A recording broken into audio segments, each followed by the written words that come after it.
Bonjour et bienvenue pour cette 8e partie consacrée aux flammes jumelles. Alors pourquoi tant de blocage et de résistance entre les flammes jumelles? Pour expérimenter les lois de la vie, il leur aura fallu expérimenter loin l'une de l'autre, engendrant une perte de mémoire de l'autre. Deux âmes qui ne se sont pas vues depuis longtemps ne peuvent générer lorsqu'elles se rencontrent que troubles de la perception de l'autre, incompréhension et angoisse.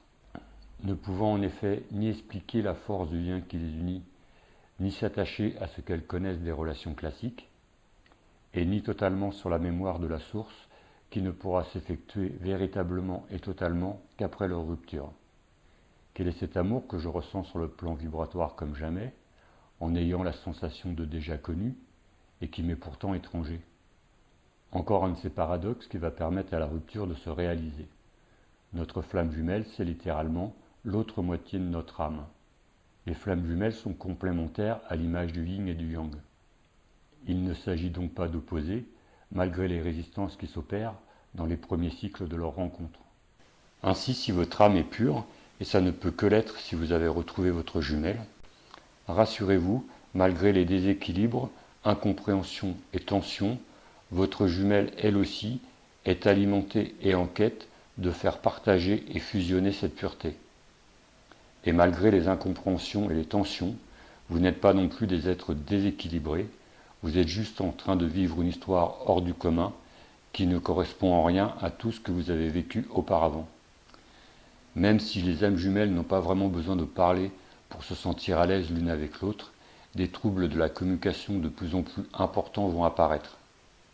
Et les silences chez l'âme éveillée vont se faire de plus en plus pressants, mécanisme également inconscient, destiné à ne pas raviver entièrement la mémoire de la source pour permettre à la rupture de se réaliser. Cela peut se traduire aussi, selon les degrés d'éveil, par une impossibilité de communiquer légèrement avec l'autre. Pourquoi? Les âmes jumelles s'unissent certes pour accomplir leur acte d'amour et promesse tenue, mais souvenons-nous, si une telle chance leur est gracieusement offerte par la source, c'est pour exercer, accomplir leur puissance énergétique dans le but d'éveiller la conscience collective vers une plus grande spiritualité.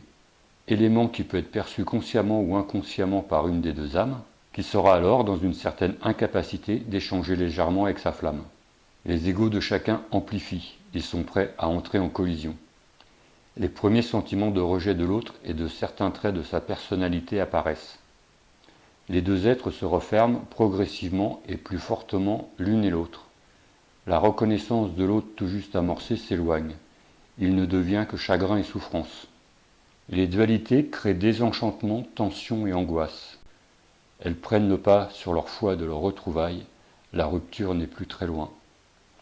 Voilà, c'est à suivre. Vous pouvez me retrouver sur mon compte Facebook ou sur mon site internet. À bientôt.